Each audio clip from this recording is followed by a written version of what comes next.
Hey there, meet Tom. He just got his paycheck and feels amazing. Walking past a store, he sees the latest iPhone on display. Even though his current phone works perfectly fine, something clicks in his mind. I deserve this, he thinks, pulling out his credit card. Wait, does this sound familiar? We all make emotional decisions with money, but have you ever wondered why? And more importantly, how are these emotions secretly making you poor? In this video, we'll break down the dangerous connection between your feelings and your finances. Section 1. Retail Therapy. When Bob feels sad or stressed, he goes shopping. Sound familiar? This behavior has a name: retail therapy. Scientists found that shopping releases dopamine in your brain, the same chemical that makes you feel good when you eat chocolate or fall in love. But here's the problem. While retail therapy might make you feel better for a moment, it creates a dangerous cycle. You feel bad, you shop. You feel good briefly, then you feel worse when you see your credit card bill, so you shop again to feel better, and the cycle continues. For example, after a tough breakup in 2024, Bob spent $3,000 on new clothes and gadgets in just 1 week. Did it make him feel better? Yes, for about 2 days. Did it help him get over the breakup? No, but it did give him 3 months of credit card debt. Section 2. FOMO. Fear of missing out.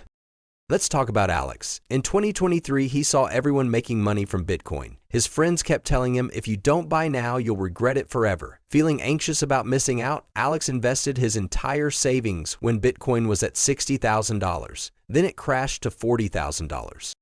FOMO isn't just about crypto. It happens with stocks, real estate, and even everyday purchases. That limited time offer making you nervous? That's FOMO at work. Companies know this and use it against you. Section 3. The status game. Why did Sarah buy a $50,000 car when a $20,000 one would do the same job? Because her neighbor just bought a new BMW. The desire to keep up with the Joneses isn't just about ego, it's about social survival. Our brains are wired to seek status because historically, higher status meant better survival chances.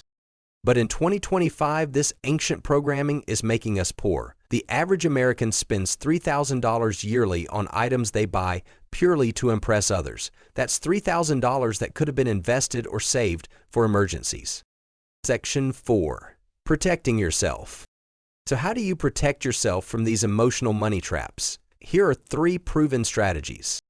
The 48-hour rule. Wait 48 hours before any major purchase. If you still want it after 2 days, it might be a genuine need rather than an emotional impulse.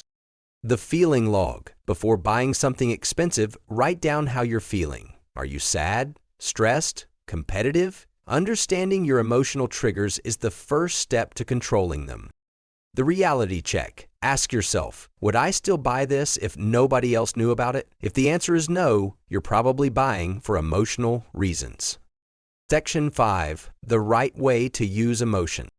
But wait, does this mean all emotional decisions about money are bad? Not exactly. Emotions can actually help us make better financial decisions when used correctly.